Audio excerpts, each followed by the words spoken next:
A Bíblia diz que o próprio Deus fulminou 2 sacerdotes porque apresentaram fogo estranho diante do Senhor.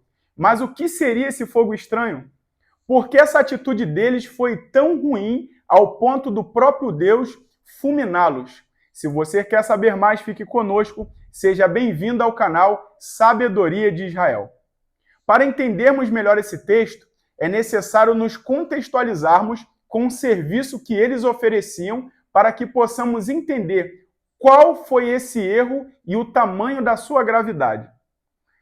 Os sacerdotes que foram fulminados, chamados Nadab e Abiú, eles ofereceram incenso com fogo estranho, segundo a Bíblia. E esse fogo deveria ser acendido no altar do holocausto, que era um altar que queimava na parte externa ou no quintal do tabernáculo aonde eles serviam. Esse fogo que queimava sobre esse altar havia sido dado pelo próprio Deus na inauguração do tabernáculo, ou seja, foi um fogo que desceu do céu, queimou as ofertas sobre esse altar e deveria ser mantido primordialmente aceso e dali retirado o fogo, colocado naquilo que era chamado de altar do incenso ou altar de ouro, da onde eles colocariam fogo no incensário e assim faziam com que o incenso fosse queimado diante da presença de Deus.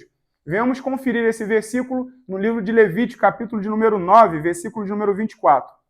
Porque o fogo saiu de diante do Senhor e consumiu o holocausto e a gordura sobre o altar, o que vendo todo o povo jubilou e caiu sobre as suas faces. Ou seja, no nível Peshat, que é o nível literal, se você não conhece os níveis de interpretação exegéticas dentro do judaísmo, ao término eu vou botar um link aqui falando sobre o Pardês, que são os 4 níveis de interpretação da Torá. Mas voltamos. Falando sobre o nível Peshat, que é o nível literal, o texto diz que eles apresentaram fogo estranho. Esse fogo estranho possivelmente foi um fogo que não foi retirado do altar do holocausto, conforme o versículo que nós lemos na inauguração do templo, na inauguração do tabernáculo, melhor dizendo, um fogo caiu do céu da parte do Senhor, consumiu o holocausto e dali eles deveriam retirar o fogo para queimar o incenso. Possivelmente Nadab e Abiú, eles retiraram o fogo que não veio daquele altar do holocausto, conforme a prescrição dada pelo próprio Deus. Ou seja, eles tentaram inserir algo que não estava debaixo da ordenança de Deus para servi-lo da maneira que eles quisessem. Uma outra linha muito interessante que algumas pessoas levantam é que Nadab e Abiú tinham se embriagado no momento que foram entrar para servir ao Eterno. Isso corrobora porque logo na sequência do relato da sua morte, a Bíblia proíbe qualquer sacerdote de consumir vinho antes de iniciar o serviço no tabernáculo. Logo, muitos teólogos, muitos sábios vão interpretar que, na verdade, eles consumiram vinho e, na sequência, entraram no tabernáculo. Sendo assim, foi proibido consumir-se qualquer bebida alcoólica antes de fazer um serviço dentro do tabernáculo. Uma outra linha também muito interessante que é trago pela Cabalá, que é a linha mística do judaísmo, é que eles, na verdade, tiveram uma atitude de querer se aproximar do próprio Deus ao ponto de estar se aproximando tanto deles que foram levados. Ou seja, a atitude que eles tomaram, seja de ingerir uma bebida alcoólica, seja de quebrar um protocolo em relação ao acesso, foi de querer se aproximar do próprio Deus mais do que eles deveriam.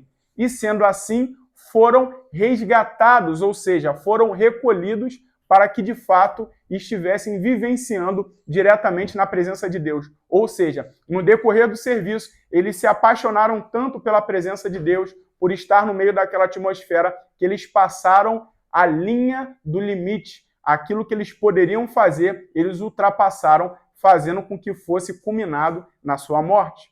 A Bíblia também diz que eles apresentaram os seus próprios incensos dentro do seu próprio incensário, ou seja, eles poderiam ter apresentado um item pessoal do incensário que não estava prescrito dentro daqueles que foram confeccionados especificamente para que pudesse servir no templo. Todos os itens do tabernáculo passavam por um processo de consagração, de separação. O próprio termo santo quer dizer separado, exclusivamente para ser usado em prol de algo. Ou seja, eles também poderiam ter utilizado de algo pessoal que não havia sido consagrado ou separado para essa utilização. E você? Qual é a sua linha de pensamento? Qual é a sua interpretação acerca disso? Eu queria que você deixasse seu comentário aqui embaixo e participasse. Se você ainda não é inscrito no canal, te convido a se inscrever no canal, a curtir esse vídeo para que mais pessoas tenham acesso a esse conteúdo.